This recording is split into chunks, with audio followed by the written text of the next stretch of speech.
অবশেষে প্রকাশ পেল মেগাস্টার শাকিব খানের দরদ মুভির ডেট অ্যানাউন্সমেন্ট টিজার। কেমন ছিল 1 মিনিট 16 সেকেন্ডের সেই টিজার, জানাবো বিস্তারিত পুরো ভিডিওতে। তো চলুন মূল গসিপে। নাম তার দুলু মিয়া, চালায় অটো। ছেলেটা তার বউকে বড্ড ভালোবাসে, সেবালের জন্য সে জীবনও দিতে পারে।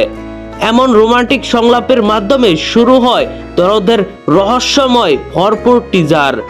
এই পুরো টিজারে শাকিব খানকে দুর্দান্ত লেগেছে, সোনাল চৌহানকে বাঙালি মেয়ের মতো লেগেছে।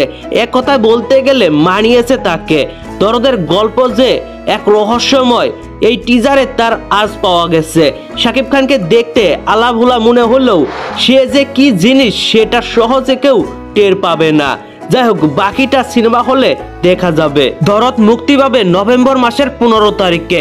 সাথে আরো জানা যায় দরদ বিশ্বব্যাপী একসঙ্গে মুক্তি পাবে।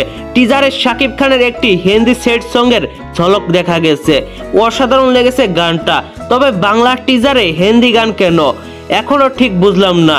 সব মিলিয়ে বলতে গেলে দরদের টিজার দারুণ লেগেছে এবং বাংলা ভাষায় নতুন রেকর্ড তৈরি করবে দরদ সিনেমা। অন্যান্য ভাষায় কি করবে সেটা পরবর্তীতে দেখা যাবে। ভিডিওটি ভালো লাগলে একটি লাইক দিয়ে বন্ধুদের মাঝে বেশি বেশি করে শেয়ার করুন। ধন্যবাদ পুরো ভিডিওটির সঙ্গে থাকার জন্য।